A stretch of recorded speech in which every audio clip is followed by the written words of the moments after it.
Blood pressure ఉంటే ఎవరి blood pressure పెరిగితే వారి శరీరంలో ఎలాంటి లక్షణాలు కనిపిస్తాయో చూద్దాం. అవి మొదటగా కనిపించేది తలనొప్పి. మీ బీపీ సాధారణ పరిమితి కంటే ఎక్కువగా ఉంటే మీకు తలనొప్పి రావడం ఒక సాధారణ విషయం. అప్పుడు ఏమవుతుంది అంటే మనం తలనొప్పికి చికిత్స చేస్తాం కానీ తలనొప్పి ఎందుకు వస్తుందో అంటే మీ బ్లడ్ ప్రెషర్ను మాత్రం పట్టించుకోము. ఇప్పుడు ఈ పెరిగిన బ్లడ్ ప్రెషర్కు కారణం మీ కిడ్నీ కూడా కావచ్చు.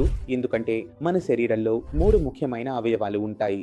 అవే బీపీని ప్రధానంగా నియంత్రిస్తాయి. మొదటిది మీ మెదడు. మీరు ఒత్తిడిలో ఉంటే బీపీ పెరుగుతుంది. రెండవది మీ గుండె. గుండె బలంగా కొట్టుకుంటే బీపీ పెరుగుతుంది. మూడవది మన కిడ్నీ. ఎందుకంటే కిడ్నీ ఏమి చేస్తుంది అంటే శరీరంలో ఉన్న ఉప్పును మూత్రం ద్వారా బయటకు పంపిస్తుంది. శరీరంలో ఉన్న నీటిని కూడా బయటకు పంపిస్తుంది. అసలు ఇది ఉప్పు మరియు నీటి ఆటే. మీ బీపీ పెరుగుతుంటే అది ఏ అవయవం వల్ల పెరుగుతుందో తెలుసుకోవాల్సిన అవసరం ఉంటుంది. నా ఒత్తిడి ఎక్కువగా ఉందా, లేదా నాకు గుండె సంబంధిత సమస్య ఉందా, లేదా నా కిడ్నీకి ఏదైనా నష్టం జరుగుతుందా, అప్పుడు అక్కడే పని చేయాల్సిన అవసరం ఉంటుంది.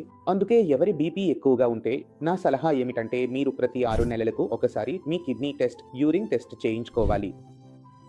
ఎందుకంటే ఎప్పుడైనా బీపీ వల్ల కిడ్నీ దెబ్బతినవచ్చో లేదా కిడ్నీ వల్ల బీపీ పెరిగిపోవచ్చో మనకు తెలియదు.